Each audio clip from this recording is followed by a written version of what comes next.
ARE Podcast, Season 1, Episode 8.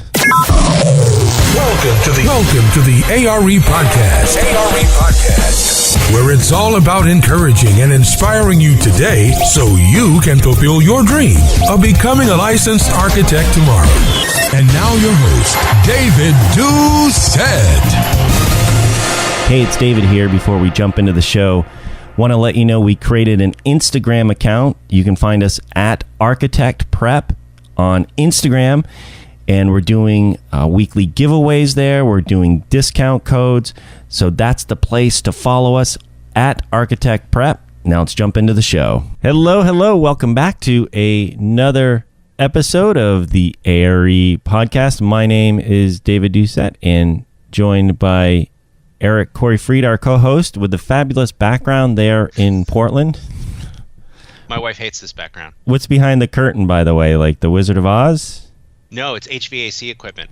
Oh, okay. I hope this isn't going to be the permanent background. I hope this is just temporary until we get to see your studio space.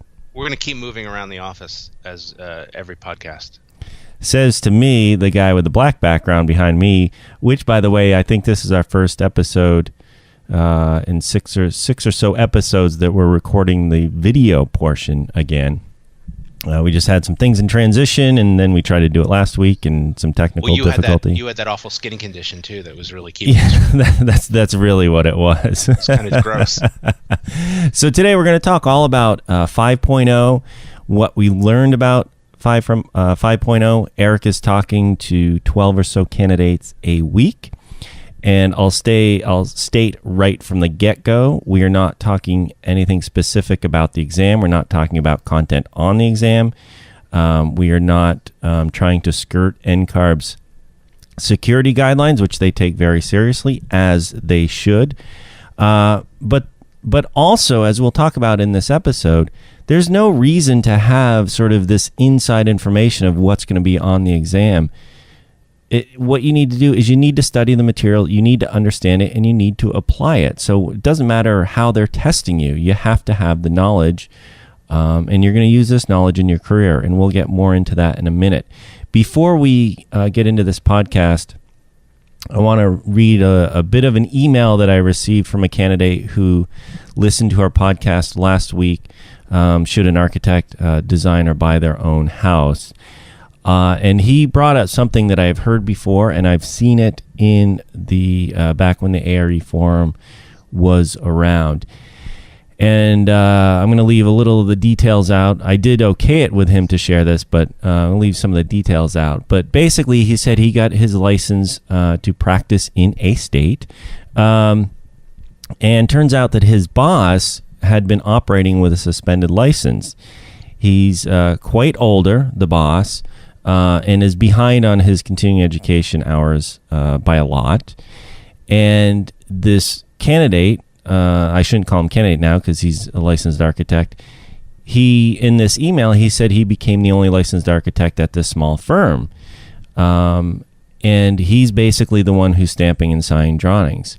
And so his question was, his question was about professional liability, professional insurance, what's his responsibilities.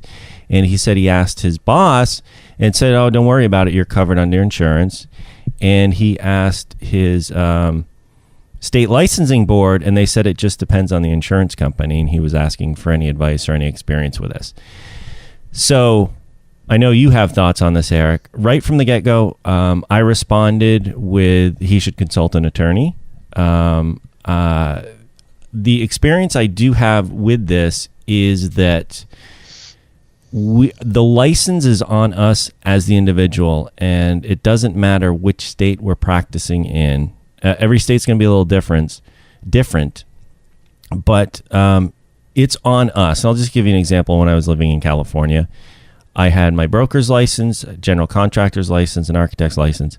The broker's license and the general contractor's license could be transferred to the corporation I had at the time when I was doing design build. The architect license could not. The architect license stays on you, the person. The point being, you are the one who is responsible. So I responded back to this individual consult an attorney.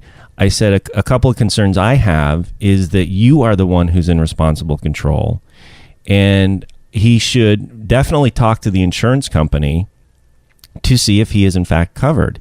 And I said, you may be covered in some kind of suit, but does that also transfer over to a civil suit if something happened? So the point being, we bear a lot of responsibility. We bear it individually. And also, if you're stamping and signing for your boss, personally, I wouldn't do it unless I had a vested interest in the company and sharing of the profits, because it's such a huge responsibility. What's your take on this, Eric?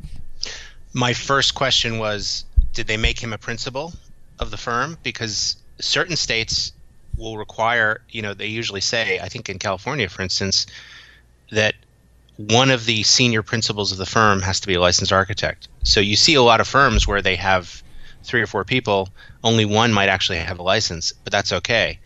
But did this person, first of all, did they ask him if it's okay, or did they just start stamping with a stamp? Did they add him on the insurance policy? I have more questions than anything, but number one is, well, he should be made a principal right away and have hopefully an equity stake in the firm too. If he's still getting paid hourly like an employee, that's stupid. It is, and I think this is more common than we think, because again, when the ARE forum was around, I saw a lot of this come up, especially in the residential world. And in fact, I don't know actually if this is residential or commercial, so I don't know that one. But in any case, I don't think there's a legal requirement that the person stamping has to be a principal. It's going to vary state by state. But what I think is most important here is the person who is stamping and signing the drawings is the one in responsible control, which means we bear all the responsibility. We can't just say, oh, I just did it for my boss. They're not going to care. You are the one, you were licensed by the state. You are the one who stamped and signed the drawings, and that's what it's going to come down to. Absolutely. It's your name on the stamp. It's not the firm name. No, that's exactly it. And that's my point. And if something happens and for whatever reason there's a loophole in the insurance that you're not covered, you could spend $35,000, $40,000 defending yourself for something that you weren't part of.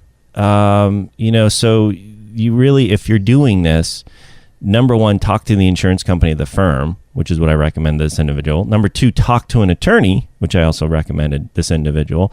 And then just kind of think about your own conscience and see if you're okay with it. As Eric and I just said, no, that's a huge responsibility. If we're doing that, we should be sharing in the profits of the firm. Well, not only that, but he runs the risk of getting penalized or getting his license taken away too. Because if something happened and then he says, "Oh, I didn't even check those drawings," that's his failure. Right, and this is not just a matter of stamping and signing drawings, and it seems to be that's what this firm owner's attitude is, and it may be an attitude of days gone by. It's a little different, I think, now.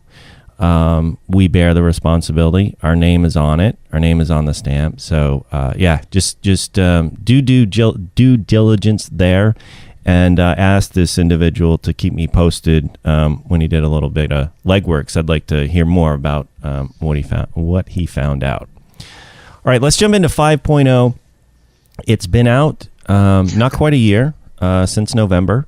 We've had the director of examination of NCARB on the show a few months ago, Jared Zern. And we just wanted to give some feedback, general feedback, what we've heard about the exam, our thoughts on it. Eric is talking to you guys every week. If you haven't talked to Eric, you can get a free call, 15-minute free call. Go to our website, click on the link in the sidebar, and Eric's happy to talk to you. What is? By the way, there are some people that are becoming regulars. They are. So yeah, I think on the free call thing we limit to one a month. Yes. And so there are people that are booking the first of every month. I've noticed. They can't wait. Right. And I said, if you want more calls, you can pay. You can pay for more calls. But the free call's fine, and they're just doing one a month. And I feel like in 15 minutes we can only cover this much, and then time's up, and I got to go to another call. But I've talked to now hundreds. That's not hyperbole. Hundreds of candidates. It's kind of amazing, and I've learned a lot. And I think if we just step back in the big picture, let's talk about how it's different from 4.0. I think 5.0 is much more aligned to how we practice in the real world. NCARB recognizes that. They created 6 new exams. 4 of them are borrowed or similar to what we call 4.0, but 2 are pretty brand new where they had to create new content, and we're creating new content, project management and practice management. So they're really trying to align it with how we learn, or how the firm is kind of structured today. Here's what I've learned about 5.0. The number one thing I've learned is that all of the candidates seem scared out of their minds about it. They're terrified. They're more scared of 5.0 than they are of Stephen King's It movie. You know what I'm saying? It's like a frightening thing to them, and it doesn't need to be. Okay, so why are they frightened? Is it because, let me answer my own question. 4.0 was around for a long time. It was quite predictable. We knew what to look for in the vignettes. We knew the mistakes to avoid. It was, fairly predictable. In 5.0, not so much, but I think it goes beyond that. You're absolutely right. 4.0 is a known quantity. The vignettes that I took 20 years ago are the same vignettes that they have in 4.0 today, basically. We know the process, we know the pitfalls, we know the tolerances. And plus there's, millions of people on the forums talking about these vignettes. So you've got 20 years of essentially data to pull from. 5.0 is all new, and nobody wants to be the guinea pig, essentially. And I think accompanied with that 5.0, and I know you'll have feedback because you are talking to literally hundreds of candidates. 5.0 is much more about thinking on your feet and applying the knowledge to the situation that they're giving you. They've introduced case studies this time around. It's much less a test of memorization and much more of a test of, here's your situation, this is what the owner wants, this is what happens on the job site, what do you do? And you really have to put your thinking cap on. Yeah, the as I keep hearing from candidates, they used, whether they used our study materials or not, it's the same thing. They said, yeah, I'm learning the content based on NCARB's outline, but then I have to apply my knowledge in the test. Like, they're complaining about, I had to actually think, and I think part of the problem is years of standardized testing in high school, which, you memorize stuff, you go in, you take the test. This is more like a day at work, really, right? Where you actually have to think on your feet. The funny thing about all of this is I think 5.0 is a better test. I think it's the test that ARE always should have been. I think it's much better at accurately testing architectural knowledge. And the idea that everybody's so afraid of it because it's unknown, I get, but I think that they would enjoy it more, honestly. I think it is a more enjoyable test, and we realize that as we're recording this podcast here in early September 2017. We've released 4 divisions of 5.0, and we've received a lot of feedback on that. We have 2 left, project management and practice management. And we received a lot of feedback from candidates on, recommended holes we can fill, ways we can do things better. And what's been enjoyable for Eric and I in all of our delays in getting this project management out is really trying to figure out how can we do it different. We didn't want to do it exactly like the way we did it with our previous 5.0, those 4 products. We want to take a step back. It's like, okay, we're hearing more about the exam. How can we make it better for studying for the exam, but also, how can we make young architects learn this material, make them more informed, not just for the exam, but for their employers and in the workplace? Yeah, that's the funniest part of all this is, it reminds me of that old joke we use in sustainability, which is, oh, what if we improved the whole world and global warming wasn't real? And so it's the same kind of thing. What if I study all this and actually learn about architecture and it's not on the test? Well, then you'd be a better architect. That's the idea. So it's a good thing. You need this information. Yeah, there is. It's one of the things I've heard. Some of the information we cover in our guides wasn't on the test. Like you just said, it's information you need to know anyway. And I've heard this from candidates to the California supplemental exam that they actually learn stuff along the way. And it's not just about passing the exam. And the CSE is a harder test than any of the AREs. It takes 2 to 3 months the average person to prepare for. Pass rate's about 55% first time around. And, I've been working with candidates since 2008 in that realm. And a lot of them are thankful when they get done. Even if they fail the first or second time, they feel they're better architects. They keep the material on file for future reference. I have to say, as much as I was rolling my eyes at, California requires this additional exam, I learned more studying for that exam than I did for the AREs. The AREs were relatively easy. That exam was hard. And I was properly worried about it. And I learned information about especially contracts that never came up in the ARE. And I find, part of it is almost, you kind of realize why California almost has that last ditch stopgap of, okay, before you get your license, we want you to go through one more hurdle. That was a valuable hurdle, and I benefited from it greatly. And so I think the candidates who've been taking 4.0, they're having the harder time adjusting to the 5.0 thing because they're applying the knowledge and learning things they weren't learning before, and I think it's just worrying them.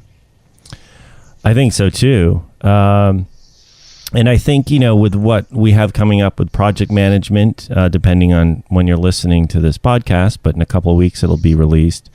We're calling it our Generation 2 5.0 product because we have a 3 case study guide, because case studies are a component of this new 5.0 exam.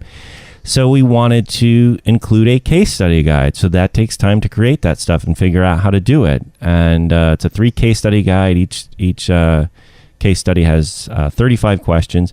And then we're also creating case studies for the exam simulator, which will we're using it the way NCARB has it kind of displayed in their sample. And then the exam simulator itself has more real world questions. They're more meatier questions. That's what's contained in the 5.0 previous division bank. And all this is coming from feedback. And all of this is coming from, we want to improve our product. We want to look good and all that stuff. But it's also coming from how can we make the younger architects just be better, A, for the exam, but B, in the real world. Yeah, it's, I had a candidate on a phone call say to me, she's never opened a code book in her practice, and suddenly here's this case study involving a sample section of the code, and she was burning time essentially during the exam to try to comprehend and understand this. In essence, during the narrow slot of time she had in her testing window, she was essentially learning how to read the code. And so, with our new product, we're having a little primer on how to easily read and understand the code. But even more importantly, it makes you realize how this, this licensing exam in general is, if you're spending your entire career picking up red lines and doing bathroom elevations, and you never get to be on a job site, you never get to handle a contract, you never deal with a negotiation with a contractor, you never open a code book, you're going to have a hard time with the ARE, and you should accept that and either use your IDP better to get a broader spectrum of experience, or really realize that when you're studying this in the exam and you come across something like this that you haven't seen, you're going to have to study a little harder. And you have to be proactive. You can't be reactive in this process. If you're reactive, then you will find yourself in a situation where you're taking the exam and you're trying to figure out how to understand the code. You need to do that stuff ahead of time. And hopefully you've had experience in that, but obviously we understand not everybody does. And depending on the state, you can take the ARE before you complete IDP or do it concurrently. So we know everybody's coming from a little different background. But you really have to take the initiative to do your homework. What was it we were just talking before we hit the record button? What your response to one candidate? Oh, they'd just taken their first 5.0 exam after doing several under 4.0. They're on the pathway that I imagine a lot of people are on, which is they did 3 exams under 4.0 and they're doing 2 under 5.0. They just finished PPD, and she was complaining. I had to go in there and I had to apply all this knowledge, and you didn't prepare me to apply the knowledge. You just gave me the knowledge. Everything was in your book, but then you didn't tell me how to apply it. I'm like, what do you want me to go in and wipe your nose and take the test for you? I have to give you a little tough love here. You're the architect here. You're the taker of the exam. I can only take you so far in this journey. Applying the knowledge is the test. That's the thing. It's not just 4.0 was almost too much about memorizing the right way to solve the vignettes or memorizing the right way to answer the questions. 5.0 is, as I said, a better exam, and I think people with more professional practical experience are doing better on the exam. I think that they're enjoying it more. I'm certainly getting that feedback from candidates, the ones that have 5, 7, or 10 years of experience that are now taking their 5.0 exams. They're doing better on it, and it makes sense why. Now, with that whiny voice, did you just insult our audience? I apologize. Bit, yeah. I apologize for Eric's behavior. But seriously, I see this too. I hear the email complaints come in, and what I am finding, or what I'm guessing, is the people complaining are not just complaining about our materials or other people's materials or the exam. They're complaining about everything in their life. I think it's just the way it is. These exams are not insurmountable, but as we've talked about in previous podcasts before, just having the positive mindset, the mental mindset, if you're going to just complain all the time, it's not going to help you on exam day. I'm going to tell a story, but I'm not going to use her name because I didn't ask her permission to do this. So I'm going to keep it anonymous. And don't use that voice. I'm not going to use the voice. But she called. She wasn't whining. She called and she said, I've taken, I think it was CDS under 4.0. I've taken CDS 11 times. Wow. She said, I don't know what to do. I looked at all my score reports. On one test, I'll pass all the vignettes, but I won't pass the multiple choice. And then I'll pass the multiple choice, but not the vignettes. And I can't get the perfect combination of passing both. And I hate NCARB, and NCARB's out to get me. And this test is stupid. And I have too much experience, and I got to get this thing done. It's my last test. And she said, I'm at my wit's end, so I'm calling you. What do I do? And I said, you're not going to like what I have to say. You're not going to like what I have to tell you. She said, no, I'm ready for it. This is rock bottom for me. I don't know what else to do. 11 times I've spent so much money on this test. What do I do? And I said, the problem is not the test. The problem is you. The problem is your mindset. It's obviously you know the information. You know the material. You have a lot of experience, right? I think she is 10 years out of school at that point. It's not your brain. It's not, the material. It's you. It's your mind. It's solely your mindset. You're going in there. Every question, you're like, man, I can't believe they're asking me this. Oh God, this is such an unfairly worded question. You're polluting your mind. Every single answer is being polluted with your grudgingness towards doing this test. I said, do me a favor, schedule it one more time, but go in there with this mindset of, I will pass this test today. Remember what's her name in American Beauty? I will sell this house today. I will pass this test. Just go in there with this mindset of throw it, NCARB, send me whatever you can. I'm gonna tackle it. I'm just gonna conquer it. And just go in there with this right mindset that this is a hurdle that you have to get over, not that you hate the hurdle exists, not that you hate the people that put the hurdle in your way, but this is a hurdle that you're going to zoom over. And I said, that one, I know it sounds like Tony Robbins speak, but it's actually going to make a wealth of difference in your approach to the test, the time you take to take the test, your attitude towards the test. And here's the best part of what happened, and this is why I love the phone calls. A week later, she takes it again. She calls me afterwards. She said, I had my score report. I passed. She was crying. She said number 12 was the charm. I said, it wasn't number 12. It was you. It was you and your mindset was finally aligned with the test.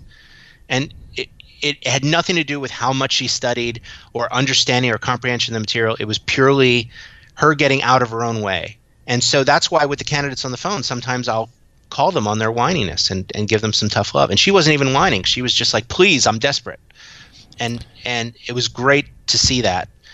And I'm thrilled for her. And I think that's indicative of, being able to roll with it. I think some people go in with false expectations that everything in our study guide, for example, or in somebody else's study guide, they're going to see that on the test. That it's unrealistic to go in with that expectation. If you go in with that expectation, you're behind the eight ball. Couple of reasons. Number one, all any of us test prep providers have to go by is the outline that NCARB gives us. That's it. NCARB they don't give us anything else. No, they don't give us anything else. And frankly, we don't need anything else.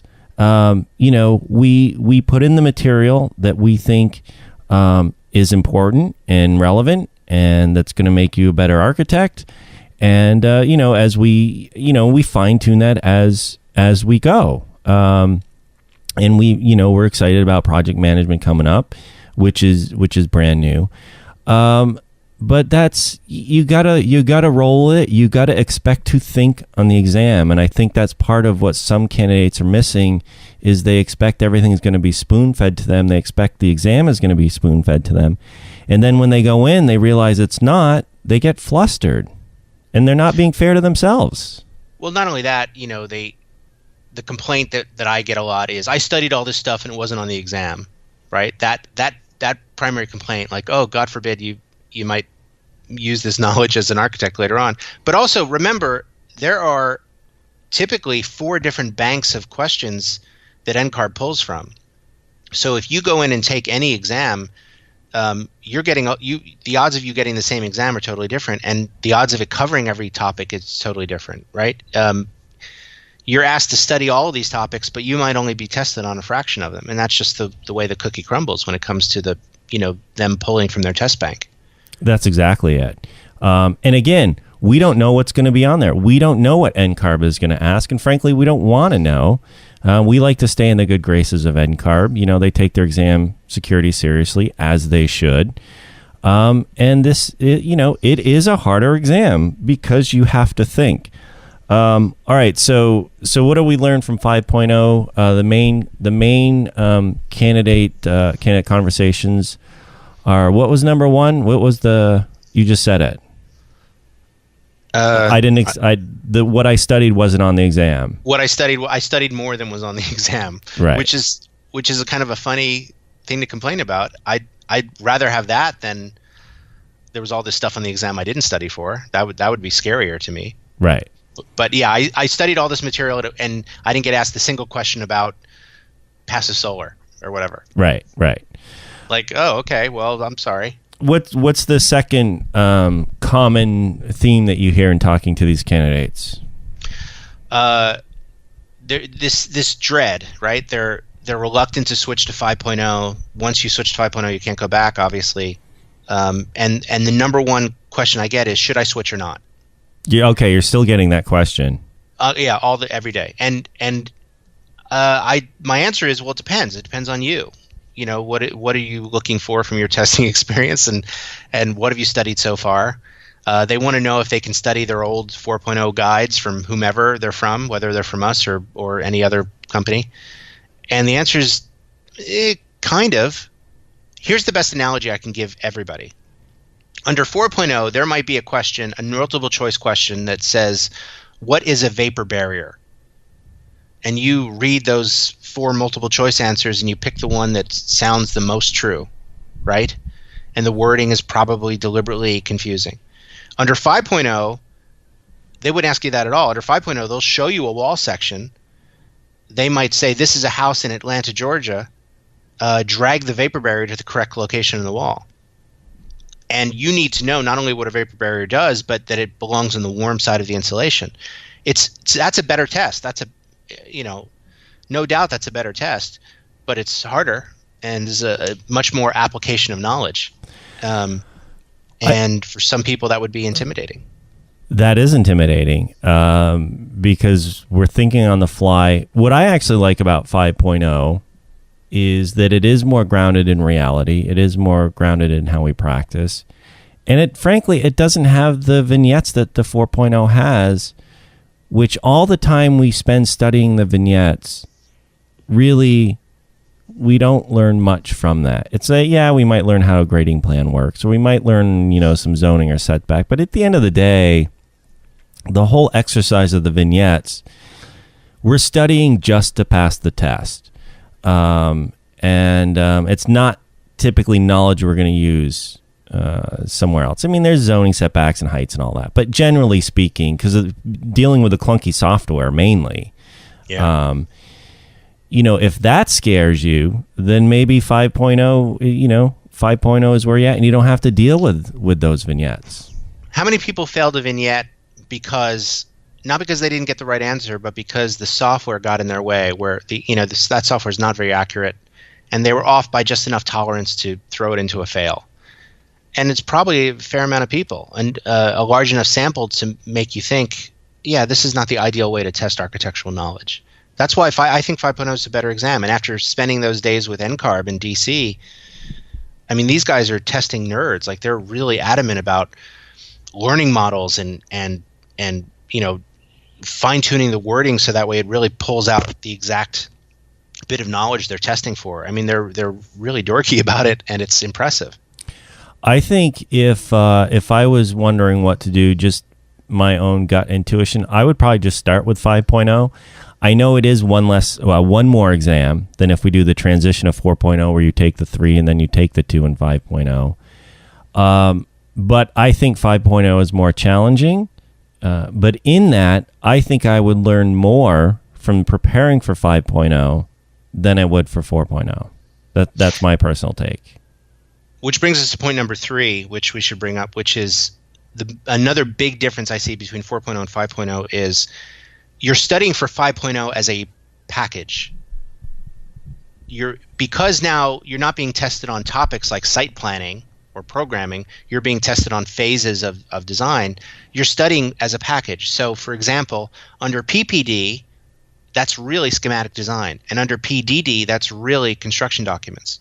In both tests, you're going to be asked questions about mechanical systems and structural systems and materials. But you think about those things differently in schematic design than you do in construction docs, right? You think about, in schematic design, you might just, leave room for a chase or leave room for a plenum, and just you need to know it's there. In construction docs, you need to know if it's fire rated or not, and how big it is, and what's exactly going in there.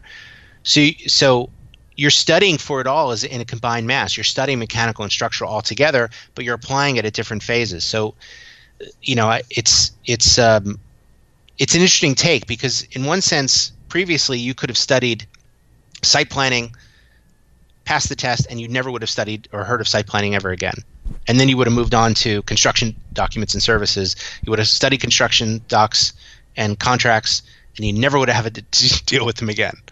Each test was siloed. Under 5.0, I'm really seeing that people are studying for all of it together, which I'm hoping will have them get through and take all the tests quicker. I like that idea. I like that approach, and I think you're right. It's very likely we learn something in PPD that we might see in CE or PA. I think there's more of an opportunity to overlap. I think the new 6 exams are much more continuity. Maybe that's not the word. They're much more in sync with each other, because they're in sync with how we practice and affirm in the real world. Yeah, and so the the overlap is different. Under 4.0, there was a whole topic that would overlap, like hazardous materials or ADA. And whatever content you studied in one was the same. Here, the overlap is much more about application of that knowledge. So, for example, in our PPD guide and our PDD guide, we have mechanical system sections in both guides, but at the end is a whole bit about here's how it applies to schematic design, here's how it applies to construction documents. You have to think about them differently. So you're building a body of knowledge, and I think what's going to happen is once everybody's taken 5.0, they'll have the same experience I had when I studied for the California supplemental exam, which is, oh gosh, there was a whole bunch of knowledge there that I didn't even know that I learned by studying for this. And that's ultimately a good thing. What are you finding? Let's talk about the case studies for a moment, because those are an integral part of this 5.0 exam. We are now including them in this project management division, which we'll launch in a couple of weeks, or what we're calling our Generation 2. And then we'll include them in practice management, and then we'll go back and rework the previous 4 we launched, and we'll include them there as well. What are you hearing from candidates in terms of their concerns of the case study? Are they having difficulty with the case studies? Are they having difficulty applying the concepts that they learn into an actual case study format? No, they like the case study format, and they like the questions that kind of build on themselves. The common issue everybody has, and this is 100% of the candidates I've spoken with, is time. The tests are deliberately designed to be tighter on time, and so everyone's having trouble finishing on time. And some of these case study questions, they're taking up to 10 minutes to answer because they ask a very elaborate scenario, and you're digging through a code book and digging through documents, and so there I end up coaching them on strategy. Use the bookmarking tool, use the search tool, use your scratch paper and make notes on it because it's even faster than waiting on the computer. That's the best advice I can give them. So the questions are hard, sure, but they're getting through them. And just time is the issue. Just to clarify, so somebody's not confused, when we're talking about they need to reference the codes or they need to reference something, all of that is in the computer. It's tabs on the computer. There's no physical documents NCARB is presenting us. The only thing we get is scratch paper and a pencil to take notes on. So just want to clarify that. Yeah, and in that way, it reminds me of the old California supplemental exam, which is the way I took it, and you took it, which was it was an oral exam in front of three architects that were staring at you, not smiling, and they'd give you these laminated set of plans and these laminated codes, and you have to answer questions quickly on that. It kind of reminds me of a digital version of that, where here's a bunch of documents, and here's a bunch of questions. Go. And the time is the issue. That's where being more familiar with a code book, being more familiar with a geotech report, being more familiar with engineering plans will help speed you up on the real 5.0 exam. Okay, so if time management on the case study is an issue, the best way to prepare for that is just being more familiar with the codes in general. How does that work? Well, the test isn't officially tied to any one code, but it's really using the ICC code as kind of a general version.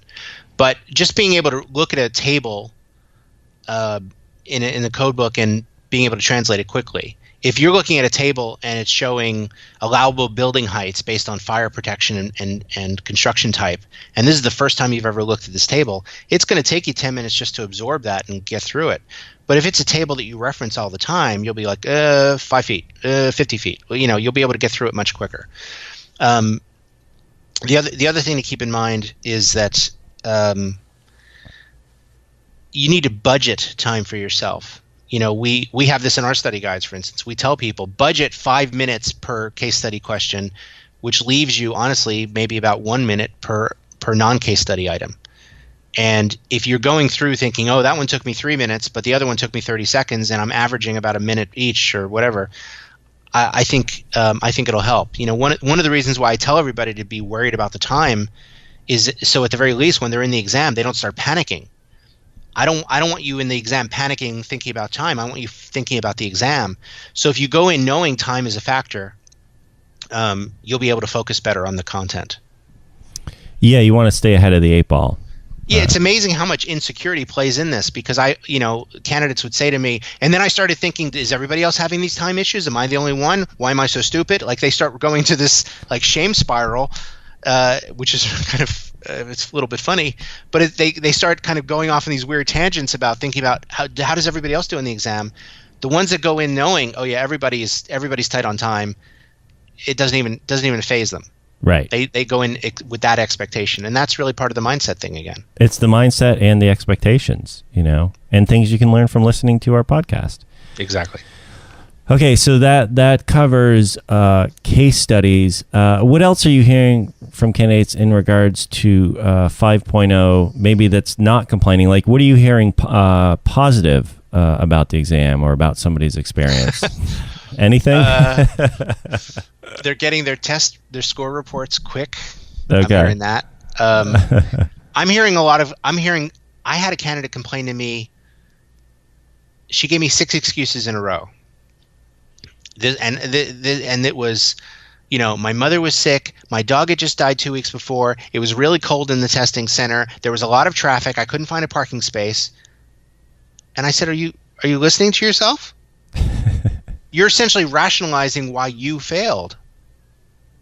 I mean, you're trying to justify it in your own head of why you failed. You did it. No one else did it. You're Right. the one that went in and screwed up. And I want you to just accept that for a minute and think, okay, I failed. What can I do better?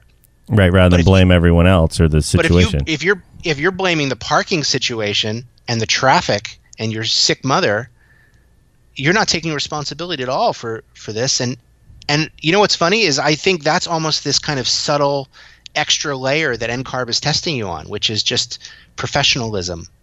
Yeah. Right? I've gotten to the point now, and I don't know if I should say this because people will be asking me, but I've gotten to the point now that in the first 5 minutes of talking to people on the phone, I can tell whether they're going to pass or not. Right. I don't know anything about them. I don't know their background. I don't need to. Just because in the first 5 minutes I hear their mindset. And I know, you're going to be just study and you'll be fine. That's what I end up saying to the ones that it's like, you have the right mindset. Just study and you'll be fine. That's it. Put in the time. It's funny you mentioned that because I've noticed that years ago, an email form specifically for the CSE that we know is a harder exam.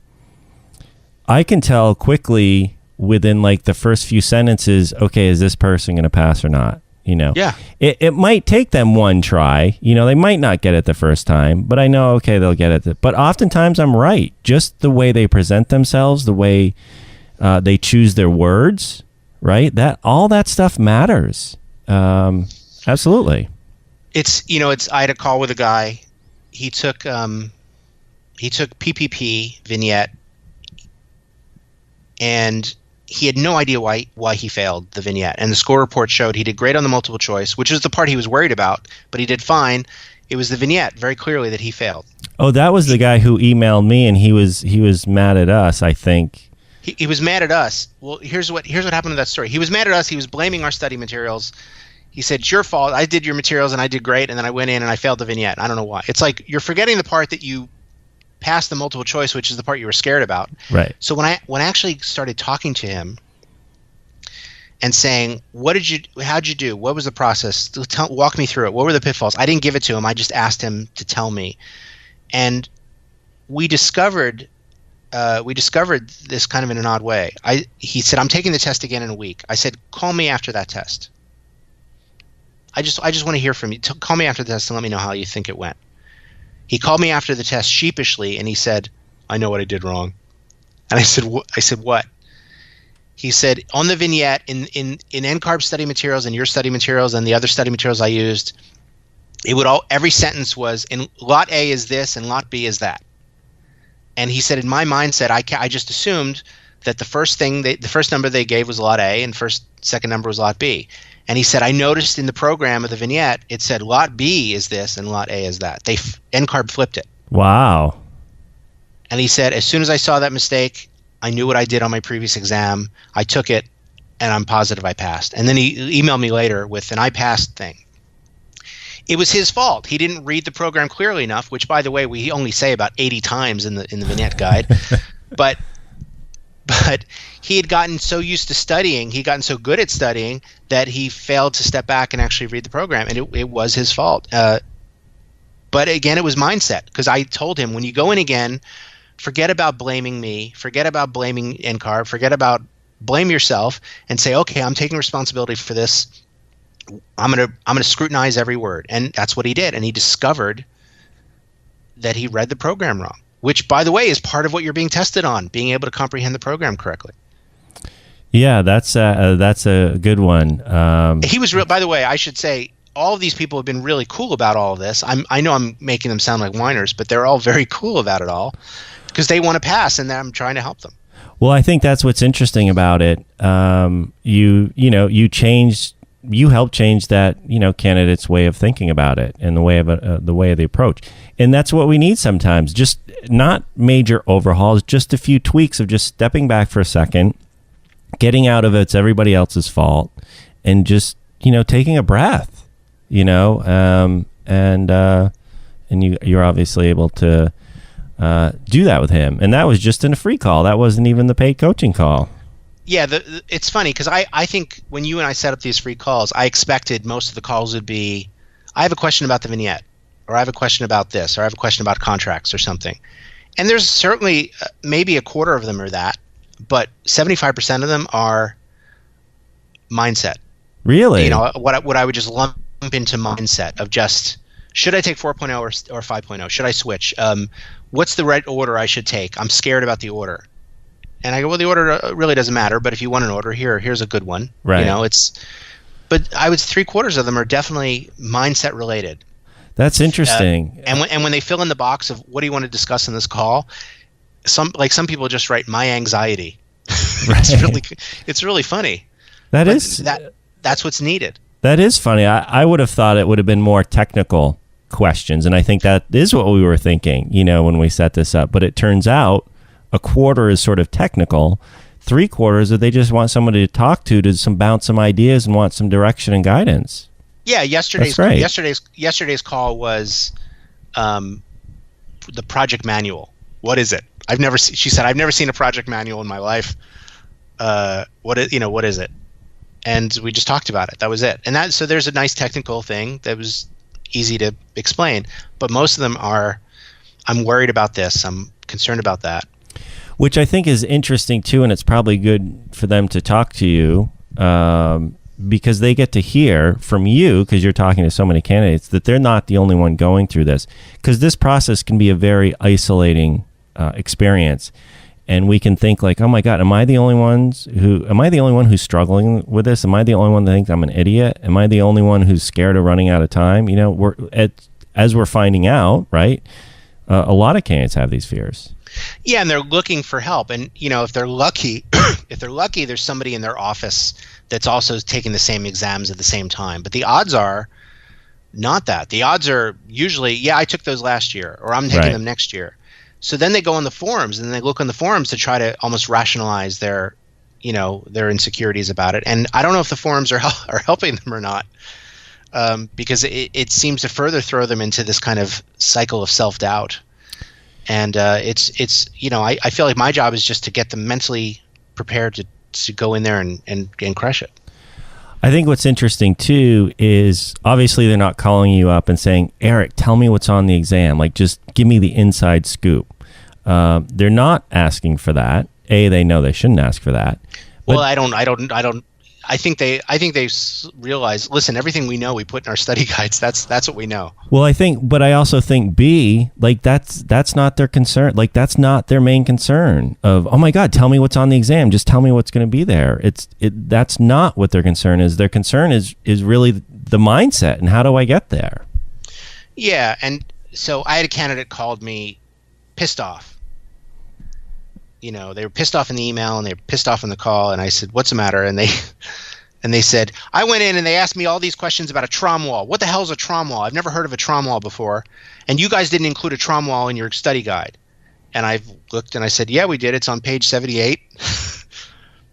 Trom wall, it's right there. Oh, well, yeah, but you didn't make it clear enough that it's on the exam. I said, it's in the study guide. It's in the exam. That's you have to if it's in the study guide, be prepared that it might be on the exam. Right. And they're like, "What? Explain to me what a trom wall is." And I'm like, "Well, I guess that is that's an obscure term." And by the way, it's a hell of a Scrabble word, by the way. But a trom wall, if you don't know, it's a big mass wall, usually made out of concrete, but it could be made out of stone or sometimes even water. And it's positioned inside a building, and you let sunlight hit it all day. It stores up heat, and at night it releases the heat and keeps you warm. It's a passive solar thing. And they're like, They didn't know where to generate this frustration. The frustration was they missed that when they studied, and that was fine. And then I reminded them, by the way, it was only one or two questions. That's not going to make or break your pass-fail. So right. Relax. By the way, let's put the kibosh on trom wall. I think that's the third time you used it in our podcast, and okay. You need a new. It's an easy one to remember. Well, it's an easy one. It's also one that we're not familiar with unless we're in our history books, really, or in our study guide. But I don't want to get any more calls about trom walls. So now we can put it to bed. Death to the trom wall. Yeah. What has been? I was going to ask you what has been the biggest surprise, but maybe the biggest surprise is the fact that so many people are calling for this mental mindset help. Maybe that is the biggest surprise. It is, and I've developed almost a set of questions that I ask them to kind of to help them think about it better, and then now I have all these great anecdotes to share of how to help them get in that mindset better. I think mostly they just want somebody who understands this. One person on the phone said to me, thanks for these calls. You're really the only person in the world I can talk to about it. My parents don't understand. My friends don't understand. The people at work, they haven't taken 5.0, right? They're really kind of alone in the wilderness, and nobody else they have to talk to about this. So and David only responds via email. Yeah, he never answers his phone. So it's true. I mean, it's a lonely experience, and I forgot to mention at the top of the show, Instagram, for those of you guys who are still with us here 50 minutes in. We're on Instagram at Architect Prep. Follow us there. We're doing weekly giveaways, a whole enchilada single division study packages. So follow us there, and you'll see the contest come up, and we'll run some discounts and stuff on Instagram. Which I just lost my train of thought because I was gonna say something. Mindset surprises. Yeah, mindset surprises. All right, so if that's the biggest surprise, let's wrap it up here. Any other advice for somebody who's considering 5.0, or frankly they don't know what to do? Not even the 4.5 transition, just that they're scared to do 5.0 because of still these unknowns. What's your advice? It's the same excuses that we saw before 5.0 even existed, right? Which is, well, I have a wedding that I have to go to and I can't study then, and I'm really busy at work, and so I don't want to study. They're kind of looking for a justification why they need to put off the test. Get that out of your head. Get in the mindset, I'm taking all these damn tests. I got to take all these tests. If I'm under 4.0, I'm taking all 7 of these things. If I'm under 5.0, I'm going to take all 6 of these things, and I'm going to do it. And just absorb it and accept that it's inevitable, and say, okay, if that's the case, I'm going to schedule a goal of 1 a month. We talked about this before, but just they keep putting it off, and years are going by, and then they get bitten by the rolling clock. I get a lot of calls of the rolling clock's coming up and I got to finish this test by October. It's like, then friggin' take it. Go do it. What are you waiting for? Which is interesting because you're right in everything you said.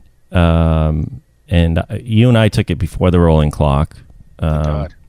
It's a good thing because, well, I would have got it done. But before the rolling clock was in play, this is where I was going with it. Instagram, I made this post, a picture of us side by side. You passed it in like 16 weeks, and it took me 7 years. And basically, I'm one of the candidates you're probably talking about.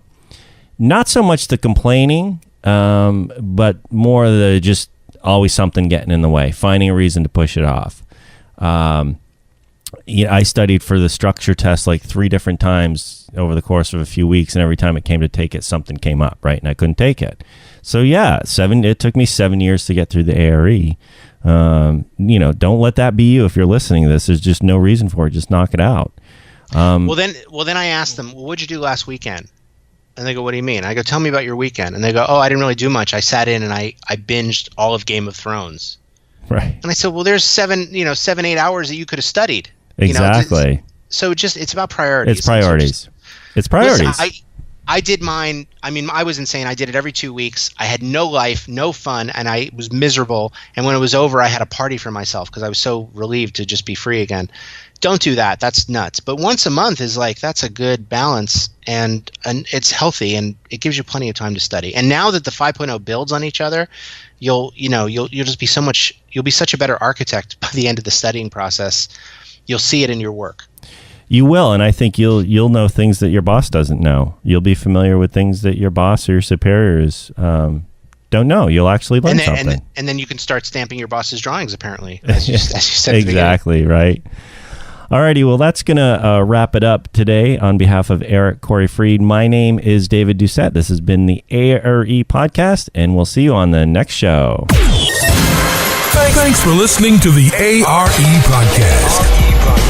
Be sure to visit architectexamprep.com and check out our other podcast episodes, video tips, and the ARE blog.